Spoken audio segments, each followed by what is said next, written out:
All right, Vadim. Do I pronounce your name correctly, by the way? Yeah, it's Vadim, but it's pretty Vadim. good. Yeah. All right. So we are here with Vadim, and currently he's on Bali, and like beautiful weather out there. And we will talk about his upcoming product and his journey and about his story. How did he end up in Bali? And his product is Blogalyzer, and it's a tool for content creators that help measure and track everything they do in their content marketing game. So thank you very much for joining me, Vadim. And why don't you start with introducing yourself a little, like what you do, like how did you end up in Bali, and yeah, let's discuss it further. Okay, cool. So yeah, my name is Vadim Popowsky. I'm a Belgian guy with a Russian name, but yeah, that's the first introduction. Basically, I'm a guy with a master degree in economics. I did a couple of corporate jobs. I learned to code pretty young, like just websites and stuff like that. But I always liked the flow of coding and the fact that it brings you into a flow. So I wasn't really happy doing corporate jobs. And then one day I decided to follow a deeper course into Java, and so that got the ball a bit rolling. And so now I describe myself as a 50% marketeer, 50% coder, and 100% genius. That's some people think it's funny, some people think it's disgusting. Well, so basically, well, yeah, that's me. And I launched a previous startup before, more in the B2C scene to find roommates. Didn't work out, first experience and stuff like that. But then I started working for other startups as a marketing manager. And basically my last, I mean, I also did sales. I did a lot of different jobs before I got to this point. And then, so basically last year I was a marketing manager, and I developed some automations for the team, automations to put like leads in CRM systems and automations on exactly what I'm doing now. So content marketing, and next to that I did like all the campaigns. So I was like more a sort of technical marketeer. And well, that's how I like to describe myself, like a sort of broad marketeer, technical marketeer.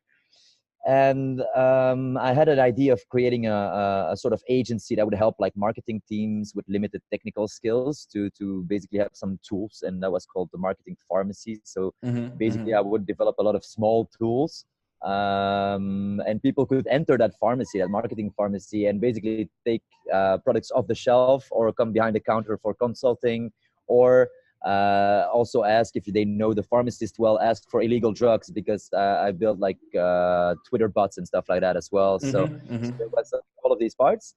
And well, I started developing my second tool, so the Blogalyzer thing. And of course, it turned out to be way bigger than way more expected. Complex. Way more complex, way more work, way more interest as well. So that's a good thing. And so yeah, so now it's been over a year that I'm working on this one. Perfect. Thank you for the introduction. It's an amazing journey. But let's go back a little, and why don't you tell us a little bit more about like your corporate job, and why you didn't like it? Why did you decide to leave, and why did you decide to become an entrepreneur or a freelancer? So like what was the reason behind it? Good question. So my last real big corporate job is in 2015, 2016. And I was working for a big retail company in Belgium. And basically I was responsible for the market share and reporting. And I had a pretty good job, really good pay. Holidays were amazing, because when you're on holiday and you work for a corporate, you just, I mean, all the responsibility falls away, so you can really enjoy your holiday. Okay. That's less the case when you're an entrepreneur. You don't really have that anymore. But basically what disturbed me a lot is two things. Like one, growing that company means growing in 0.15% margins, which is ridiculous. So you can't establish like real growth. You can't build something new in a fast way.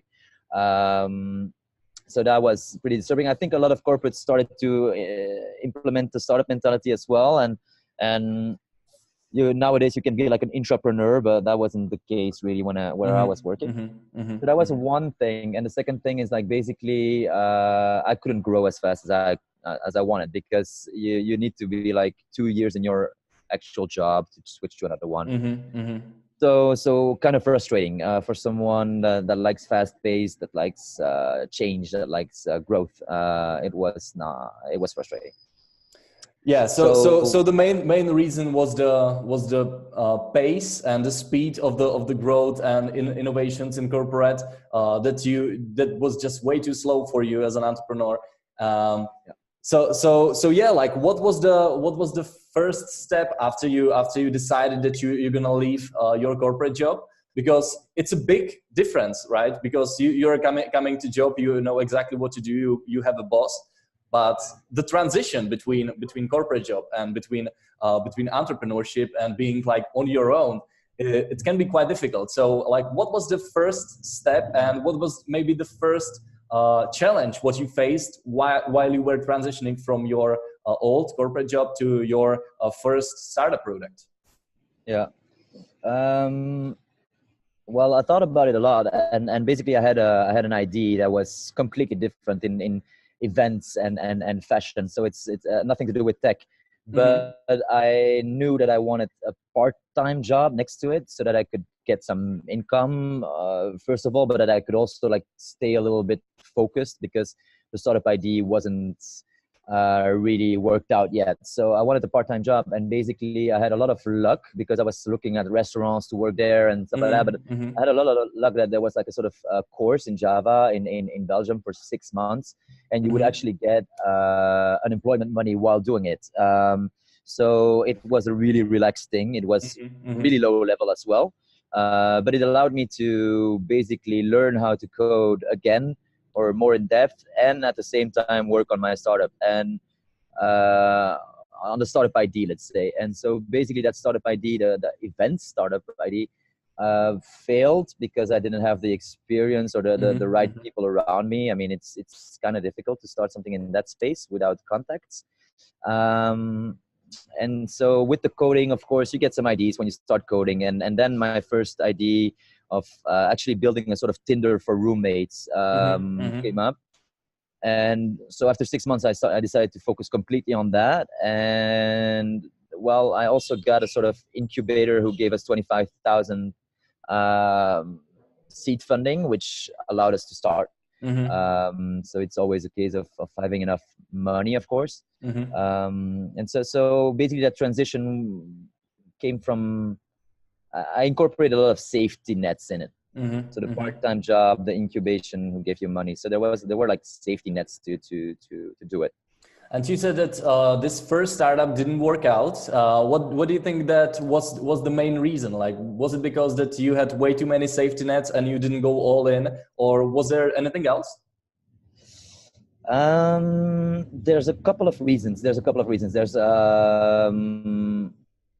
one of the reason on the idea itself. It was a B2C, so we needed like a huge market to actually start. And although we created a lot of growth hacks, so we were scraping Facebook groups completely and putting all the rooms that were available in Facebook groups, we put them all on our platform, which meant that we had like one side of the double-sided market in place. We had like the offer, and the demand. Well, yeah, that was like the second problem. Okay. But it actually looked pretty good. But the thing is, we needed a lot of investment to get something like that starting. And B2C in Belgium is not supported, let's say. I mean, there's non-existing big B2C startup.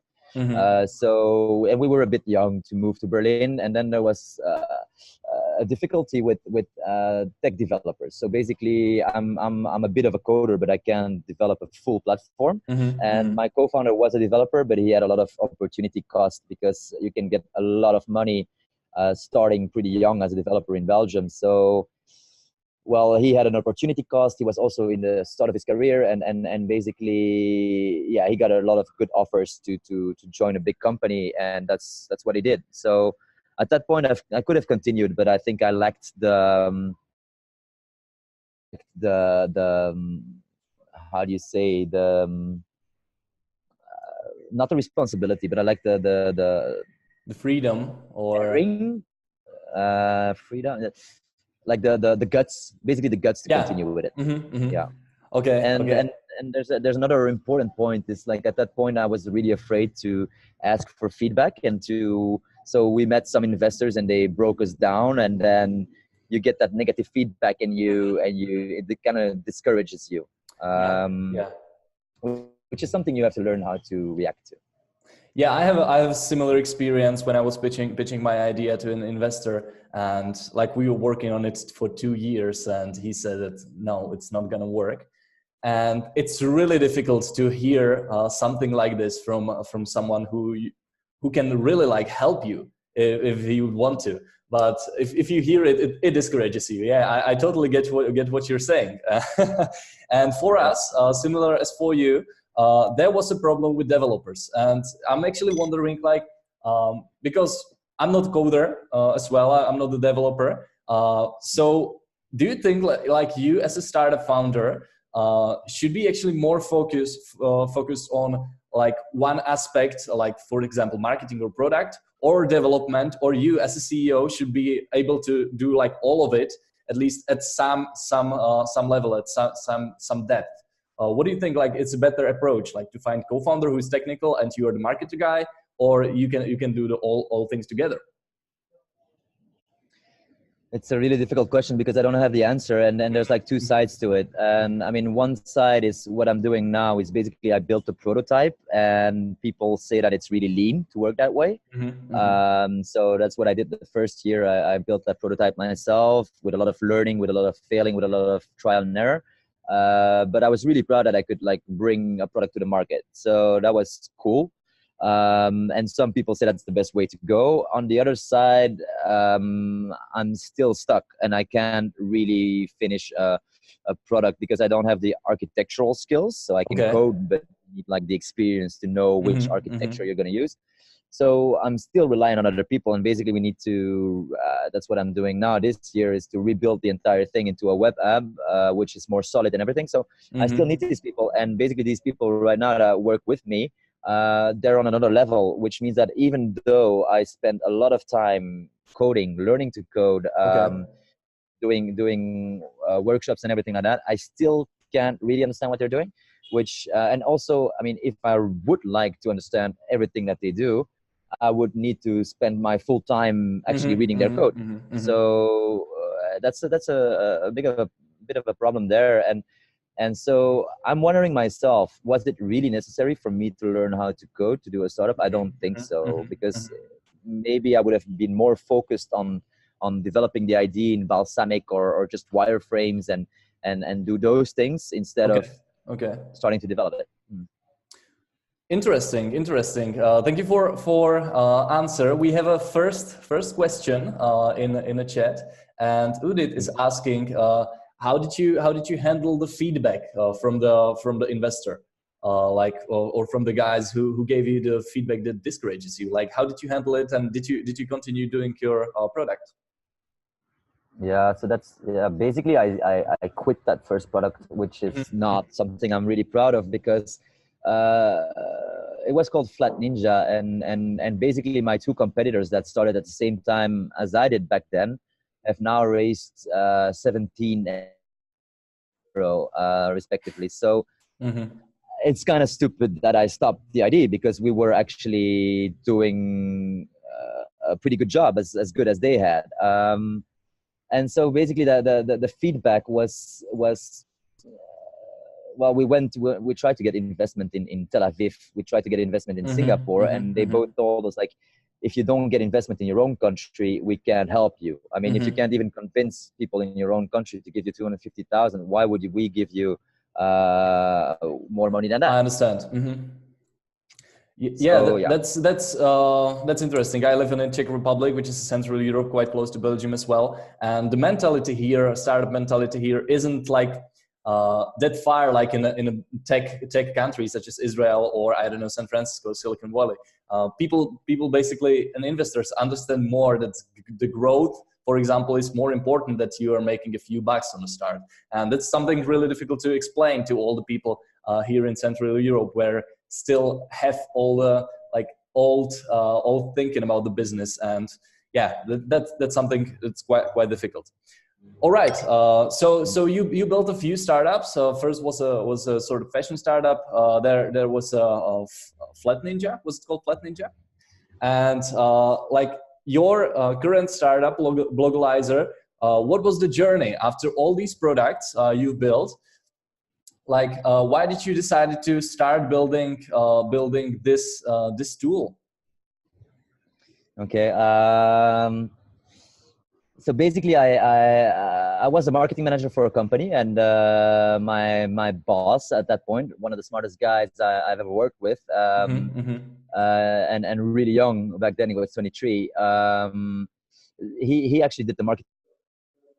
And when we were doing the marketing, when I was the manager, I had content marketeers in my team, and he told me, like, you know, we had more distribution, we had more page views before, we did it better. And I'm like, damn, we're doing everything we can, and so please tell us what you did or how you did it. And basically, he couldn't explain what he did, so I held a meeting with him, and we went through Google Analytics and tried to find like the metrics from before when he did it, and we just couldn't. We just couldn't find it. It was a really frustrating process of clicking in Analytics, and so basically I decided to build a dashboard or just like build an overview or analyzing our blog. And so that's how I came to a sort of Google sheet with all our blog posts one underneath each other, and then the page views per month. And so then I put some conditional formatting on it, and we could literally see our blog. And well, that was a pretty interesting thing. So we found the solutions. We saw that he was right. He had like 3,000 page views each time he published a post, and we had about 1,000. And then we discovered, based on that, we went like deeper in analytics, and we saw that 3,000 page posts came from Reddit and from Twitter, way more than what we were using, which was Facebook and Instagram. So it actually gave us insights. And like 2 or 3 months later, I wanted to do a follow-up, and basically I had to rebuild that entire Google sheet from scratch. It took me another 2 days, and then I kind of understood, like, if I would automate this thing, it would help us, but it would help a lot of companies probably, because of course I tried to find another solution before I started developing it myself, and it didn't exist. So I had that in the back of my mind that it could be a useful tool. And so then when I started the marketing pharmacy idea, like the agency thing, I thought this would be like one of the small tools, and I decided to start building a Google Sheets add-on, because I was doing a lot of things in Google Sheets backend and automation and stuff like that. So that's how I decided to start it. All right. So my another question. This is really interesting. So you basically were solving like the real problem you experienced in your company and other people as well. Because I know that from my personal experience and from people around me, that people just fall in love with some technology or some solution, and they start building a product around it, and then they start thinking about like what problem it solves. But you actually did it the right way, that you found the problem and then you found the solution for it, which is the good way. And I want to ask you another question. How did you actually validate the idea that this is the idea you want to go for? Was it only because that you saw the problem in the company, or did you do some sort of MVP? How did it work? Yeah, so there's a couple of answers to that. So basically, I validated the idea because I saw the problem, and I thought, like, all right, this could be really helpful. That was the first thing. But then afterwards, I didn't do it the right way. I mean, the first thing is I wanted to quit my job and to travel, to go to Asia, and so I needed some kind of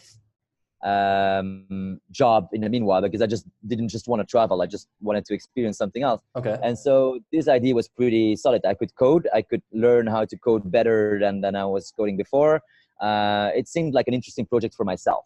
So that was one of the things that's not really the good mentality. On the other side, I thought it would be a really small project. So I thought it would be like 2 or 3 months of coding, and it would be done. And then I would figure out what I was going to do with myself. And then the good part starts, like, after 2 or 3 months, I got validation because people asked me what I was doing. And I met a lot of people who said like, this would be interesting for me, and I would like to test it with my things. And so then like validation started to drop in, and I got more and more sure of it. And then, so basically a funny story is that like I was testing it with the blog of my previous company, which had about 50,000 page views in total. And then my testers, one of my first testers said like, all right, cool, I want to test it with my blog, but how many page views do you have? And I said, I don't really know. I didn't look at the total number of page views. And he said like, okay. So I looked it up. It was like 50,000. And he said like, okay, interesting, because I have 50 million page views. So of course, my first use case was a really heavy blog, and everything broke down, which meant like I had new challenges. I had a lot of new challenges which I tried to solve. I'm a bit like that. I kind of I hook onto it, and I just want to solve it, if it makes sense or not.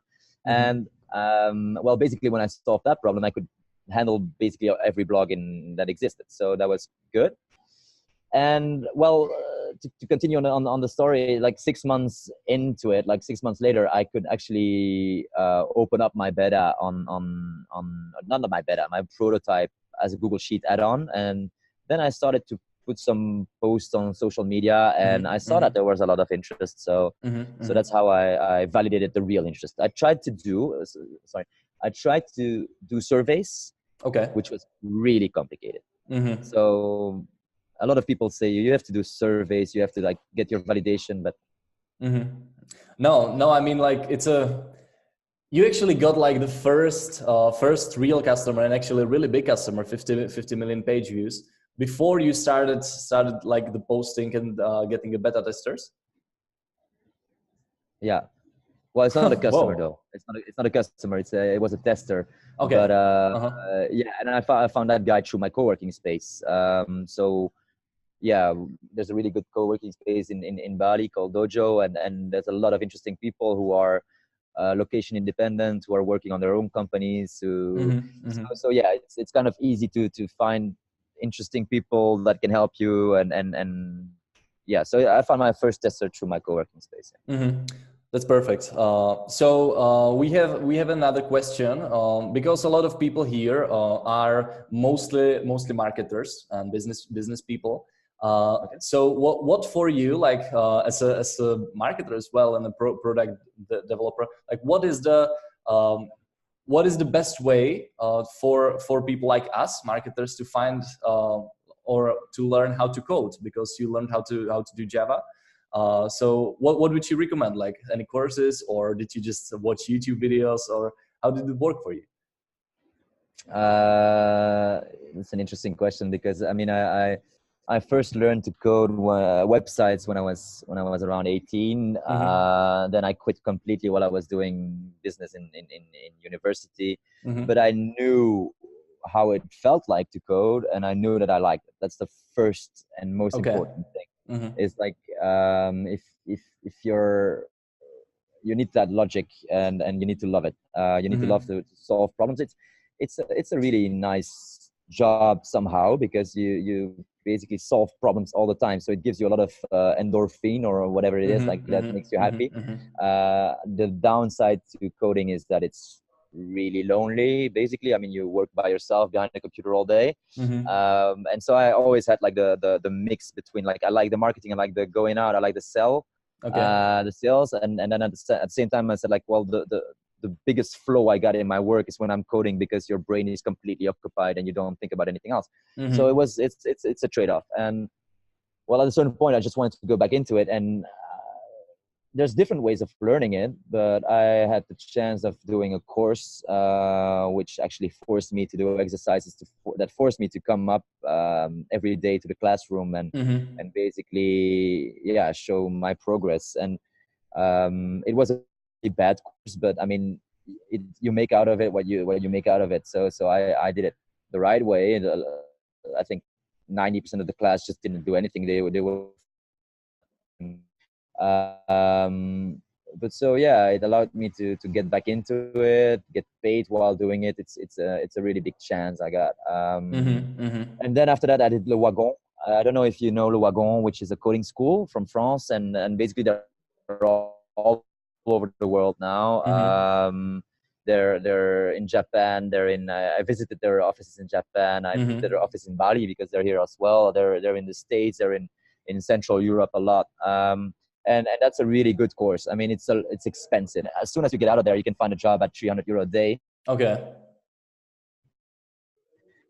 Which pretty much covers up investment. So that yeah, for sure. I think that's the way I learned it. But then what I just a last little thing I want to add is like after you finish that course, you're not done yet. I mean, coding is a life thing, and you have to keep on learning, keep on working on it, keep on working. And you basically, when you finish that course, you think you know something, but you don't know anything. So you have to think about that. You have to think about, is it what I want to do? Yeah. So the success you experienced with coding, or basically that you decided that you learned how to code, was one of the reasons was that the course you attended held you accountable. That you had to come there every day, and you had to like show that you do something actually, which for me, when I'm learning something, maybe the discipline to find the time and like the everyday 1 hour invest into learning anything is quite maybe the most complicated like challenge for me. So yeah, guys, if you want to learn how to code, consider like joining offline courses, which will hold you accountable. Do it full time, because if you do it 1 hour a day, you're not going to get anywhere. And also like have an idea in mind of what you want to develop. If you have a project in mind, you can work on that project and you want to finish it. But if you just learn how to learn, it's going to be difficult. Yeah. All right, let's move on a little forward now.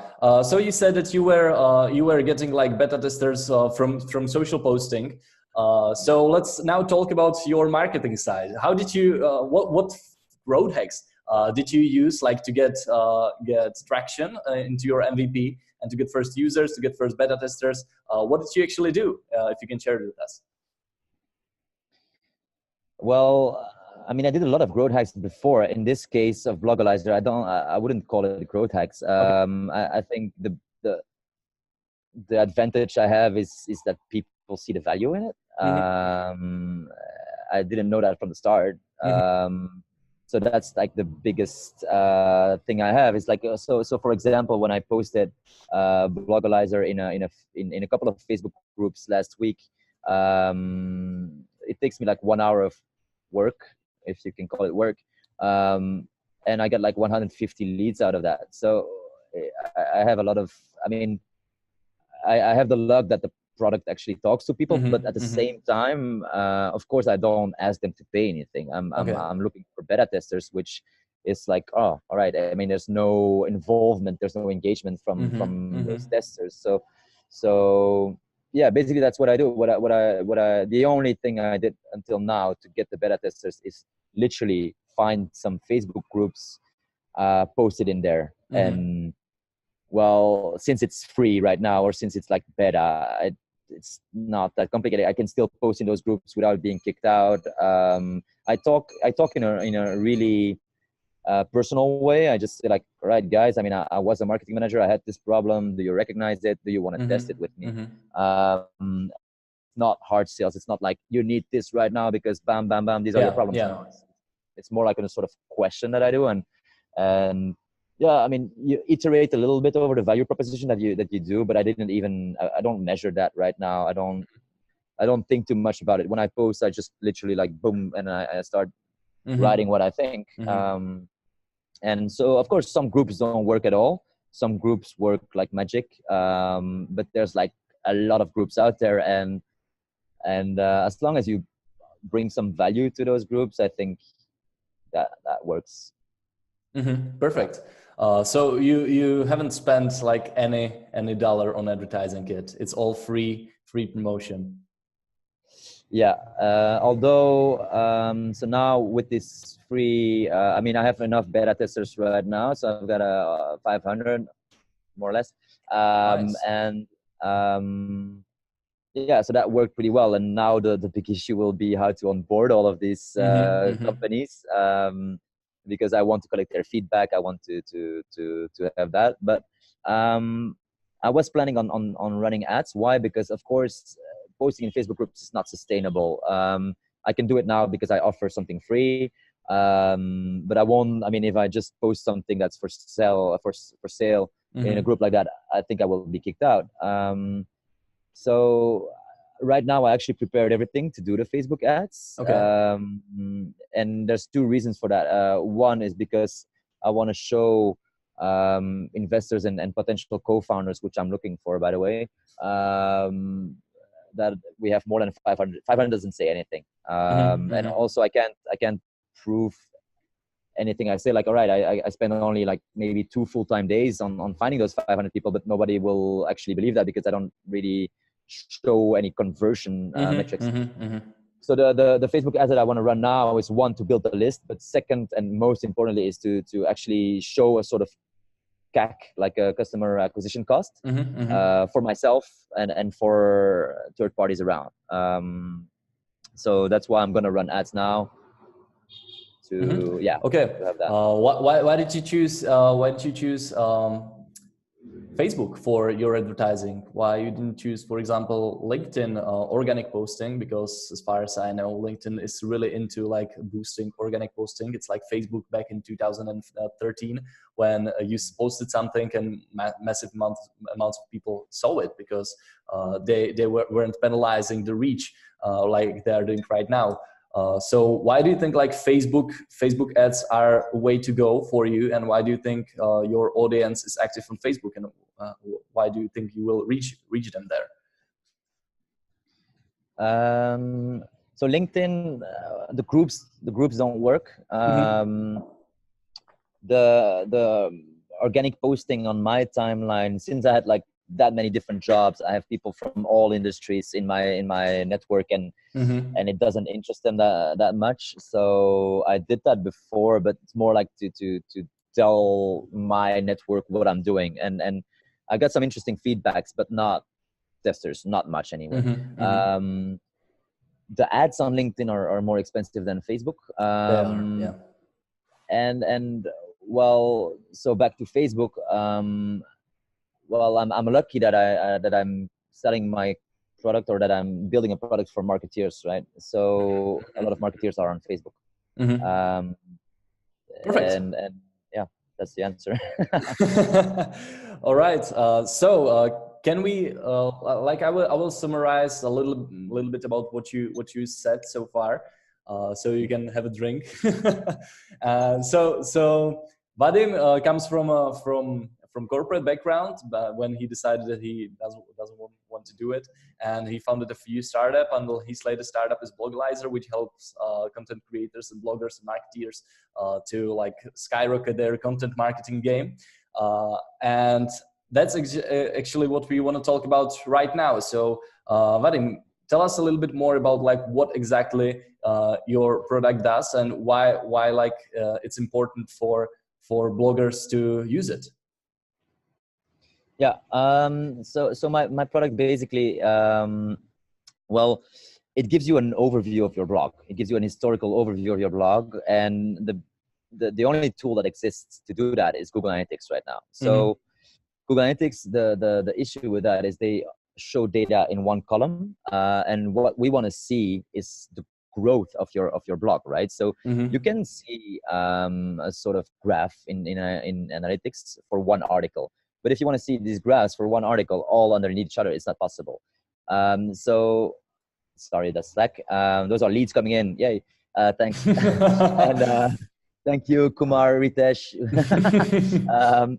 And so basically, yeah, it's the analytics is really frustrating because it's a lot of clicks and you don't get an overview. So that's the first proposition that my tool does. And when I started thinking about that, well, my first feature is basically this historical overview that you can see on a landing page, which with conditional formatting just gives you like, all right, these are all our blog posts. These are week by week or month by month our performance. And the conditional formatting actually shows you what works and what doesn't work, or what needs to be redistributed or what doesn't.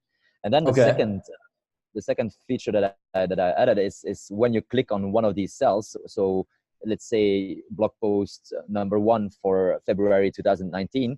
When you click on it, you see all the metrics that are actually valid for blogging underneath each other. Like it's one click away. So you can see acquisition, you can see the conversion, you can see the audience, you You can see some SEO metrics and geographical. And so basically you only need one click and you see everything, which in analytics, if you guys know it, which we probably do, is like hundreds of clicks. So it's real difficult. Yeah, that's the first thing. And if you expand the view a little bit, so the vision is really to have like a tool that analyzes, but that also like suggests to all content marketers, to all marketing managers, what the next steps are. So finding content gaps, finding the keywords that you need to use. So we will try to take all of these analytics out of your hands and propose you some ideas. So you basically go against Google Analytics. That's a tough fight.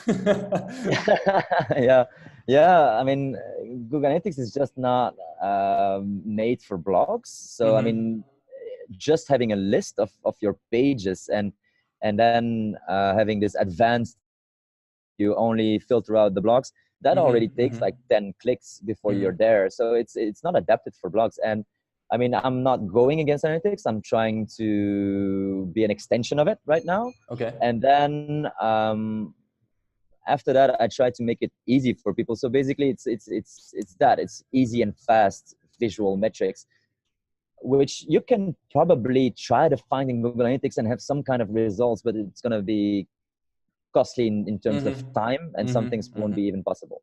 All right. So, another question, which is which our members like to ask, like, how did you decide on what features you want to implement the first?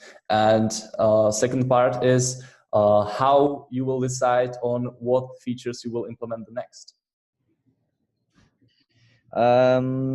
Yeah, so the first features I discovered as a need for myself, right? I mean, that was the overview and that was the metrics. The second or the third feature, if you want to call it the third feature, which is email reporting, is basically something that I got from my first beta users. So I built this Google Sheets add-on prototype that I tested in winter last year. And so I got like 70 testers on that. And basically their feedback was like, we want the web application because it's complicated. We don't want to work in Google Sheets. And second of it, we want, they didn't really say that, but the fact that they didn't come back to the tool pushed me to understand that I need to send them emails with value. And so that's how I came up with the email reporting. And then like all the features after that, I will need to test them still. I have a lot of ideas. So for example, we will add YouTube content, right? I mean, it's logic if you talk about content marketing that you will also add videos. And then the AI and the suggestions is because I understood that my tool was not very actionable. So it's analytics, but you want to bring something actionable. You want to bring something that I do for them and not, I mean, more than what I do now. And so, well, basically in these times, like making AI suggestions is just the way to go. So, so it's pretty clear what kind of features are possible. I mean, you think about your product every day. So you come up with a lot of ideas with a lot of different features, but it's a lot of testing. So right now, I mean, we know the features we want to build for the release next week of the beta. And then we're just going to try to collect as much feedback as possible and see what the first important thing is for the people.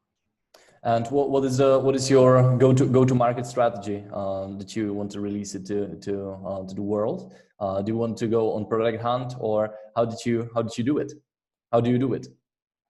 Yeah, well, there's for SaaS companies, basically it's pretty straightforward, right? I mean, you have those beta lists and product hunts and those things, but I mean, I subscribed to all of them a couple of weeks ago, but I'm never going to pay for them.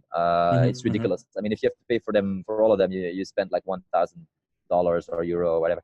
So I'm not going to do that. I subscribed for the free one and we'll see what it brings. But I mean, as a SaaS tool, it's pretty straightforward. I mean, that's a big advantage of B2B versus B2C. So B2C is like one user is worth nothing. So you can have you have like a CAC small lifetime value.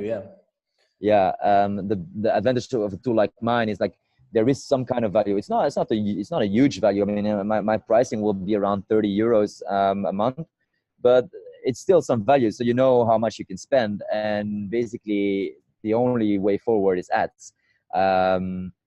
There's more, sorry, that's not true. Like the best way forward in the beginning is ads. The second way forward is inbound marketing, which is, of course, I'm in the content marketing space, so I need to write content. I'm a big believer in content marketing. I think it's the best inbound channel out there. I mean, it's giving value and at the same time raising your SEO. And I mean, everything happens through search, right? Like there's a good graph showing that in previous times there was like 80% sales where actually salespeople called people to give them information about certain products, and 20% was marketing. And now it's like 80% marketing because people experience their own problems and go look for a solution. So you need to capture those 80% that are actually searching for answers. And I mean, we all know this in this group probably, but it's like, yeah, SEO is the key, and content is just the key to get your SEO up. So there will be that. There will be referrals. Like referral is probably important. Some people call it growth hacks when Hotmail or Gmail. What was it? Hotmail, I guess. Like put like a send by Hotmail in the bottom list. Is that a growth hack, or is that just like pure logical referrals? I think it's pure logic, and those are all kind of small things that we're gonna do. But in the first phase, it's gonna be those initial 500 people, try to make them promoters of the business, and second, ads. All right. So your primary focus will be companies at this point, like agencies and so on, and then like individual bloggers. No, I see three types of users. So basically, I don't focus on amateur bloggers. I don't focus on people doing that for their pleasure. I focus on companies. So there's agencies, which is a different kind of client, and I'm not focused too much on agencies right now because their needs are way more complex than just a standard company, let's say a startup of 10 people that actually do content marketing for the reasons that we just explained. So they spend a lot of their budget on content marketing, but they don't analyze it. So, and their needs are all the same. They do it for lead acquisition. So they basically they write articles. They don't distribute it enough. I mean, like everyone that I know spends 80% of their time writing and 20% distributing. It should be the other way around. And so basically their needs are the same. They want to know where their traffic is coming from, if that traffic is actually converting, and if they're reaching their same audience, the right audience. So I'm focused on small, medium businesses that are using blog as lead acquisition. Okay. All right. Yeah. So like your favorite customer would be, for example, what? Other SaaS businesses. All right. That's my favorite customer because basically, I mean, they understand products. They know how products work. They want to try new products. And I mean, often it's a small to medium business between 5 and 20 people, right? So.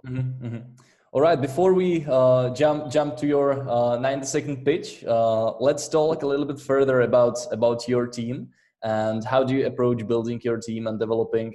And you actually said that you are looking for a co-founder. So tell me what is your approach to team, basically. So that's a bit difficult. I mean, one big piece of advice is like never start alone. I did that because I wanted to travel and I wanted to code myself. So I started this thing alone, which is difficult because it's more difficult to find someone along the process. And also now, if I'm looking for a co-founder, it's going to be complicated because I spend like some money on it. I spend a lot of time on it. So what's going to be the value, right? So yeah, that's the first thing. And then I started looking for co-founders, but I started looking for co-founders in Belgium, and it's kind of difficult as well because they have a lot of opportunity costs. Same problem as I had with my previous co-founder as well. Well, then I just posted again in Dojo group community, which is my co-working space in Bali. And well, I got a lot of interest there because it's people who also want to travel. And so that's how I found my team right now, or my first team member. but it's not a co-founder, so we're not working on co-founder terms. Where I'm having a team of 3 developers right now, not full time, but a lot of, yeah, I mean, four, fifth. And so basically, it's not easy because you're still alone with all the strategy, with the end responsibility, with the finances and everything. So I would suggest to find a co-founder as soon as possible, and start something not alone. I was like, I heard that some incubators really prefer not a solo founder, but multiple founders, because one of the most important reasons is that you can share the burden with someone, because sometimes it's a very lonely journey and you just need to talk to someone and discuss it. And it really helps. And it's like, as a solo founder, you're a really good sprinter, but with the multiple founders, you run a marathon. That's, I couldn't agree more. One big lesson. All right. Vadim, do I pronounce it correctly? Vadim? Yeah, it's almost perfect. All right. So right now we have a time for your 90-second pitch, where you can like introduce your products to a community. Then we have some questions from a chat. We will answer after you pitch your product, and then that's pretty much it. All right, so I'm gonna start my stopwatch. I just have like 8% battery. Will that be enough? Yeah, that will be enough, right? Be enough. All right. So you have 90 seconds. Are you ready? Well, I guess so. All right, yeah. So we are starting now. All right, cool. So hey, Blogalyzer is an intuitive and visual tool that helps you track, understand, and optimize your content marketing with a minimum amount of clicks. So that's my elevator pitch. What we do is, like, we basically optimize your strategy to easy analytics. So it's easy, fast. Also, you will understand your blog, and based on understanding your blog, you will be able to make a better strategy and iterate over your content. So we also give you answers on most of the questions you have. So your answers are like, where does my acquisition come from? Do my readers convert? What should I write next? Based on the metrics that we show you, fast and visual, you can answer those questions. And the third thing that we're going to add for you is like automatic email reporting, which will actually give you an email in your mailbox every week telling you about your performance of your blog, what you wrote, and actually motivate you. So for content marketers, you can optimize your strategy and your writing. For marketing managers, you can keep track of what your content marketers are doing, if they're performing well, and basically have a way better playing field to discuss your content marketing. And so this is Blogalyzer right now. In the future, we will add artificial intelligence and machine learning to actually give you complete insights and complete suggestions about what you should do the next day or the dates. Perfect.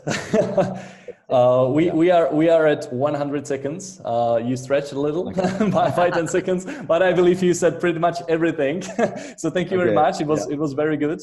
A lot of entrepreneurs just cannot explain what they do, and I understood it like properly and like totally after you said it. All right. So Vadim, thank you very much for this pitch and interview. And we have so far, I think, 2 questions. One of the question is Blogalyzer out yet, and is it for sale? All right. So no, we're launching the MVP or the beta version 1 next week, Monday. So the list is complete. So I'm not allowing any new beta users for next week. But you can always subscribe to the landing page, and we will open up the beta version 2 on the 15th of May approximately. It might be earlier, it might be later, but we need to see if there's bugs. We need to test it out first. The paying will only start somewhere in July. So right now, if you want to subscribe, you can still use the tool for free. Yeah. Can't you open it for a PitchGround community? Your beta list? Yeah, I can add you, but I mean, I can, definitely. I think even if you subscribe now on the website, you will still fall into this first beta user list, but I can't guarantee you that it Okay. will be next week because I'm a bit afraid of our bugs and everything like that. So yeah. Yeah, all right. And second question is, where can we find that graph, 80% inbound and 20% outbound? Do you have a source for it, or where can we learn more about it? No, it's a visual that I once saw from another Belgian company called Showpad, and they explain it really well. Like it's not 80% inbound, 20% outbound. It's basically 80% sales and 20% marketing. And nowadays, it's 80% marketing and 20% sales. And then I think it depends on your type of business, what kind of marketing. I mean, the percentage of marketing. I mean, I'm a big believer in inbound, way more than outbound, because with inbound, you reach the people at the right timing. With outbound, you just don't know. So, well, I would say 80% inbound and 20% outbound, but that depends on your type of business, of course. All right. I can share that visual because I made it in one of my pitch decks. I can share that visual that I made. All right. I think you can send it to me, or maybe post it to the group, and we'll share it with members here. Yeah. All right, Vadim, thank you very much for the interview. It was a pleasure. It was like a real lot of value for our community, for me as well. Well, I learned a lot, and feel free to network with people in our community now that you introduced yourself. So yeah, I think it was awesome, and thank you very much. And I think we will talk soon. All right, thanks a lot. It was awesome. I love doing it. And, all right. I will network with everyone. If you have questions, I'm available. Awesome. So feel free to reach out to Vadim on Facebook, but his real name is Vadim Popowsky. Exactly. All right. All right. Thank you. Thank you, and have a good one. Bye. Yeah. Bye. You too.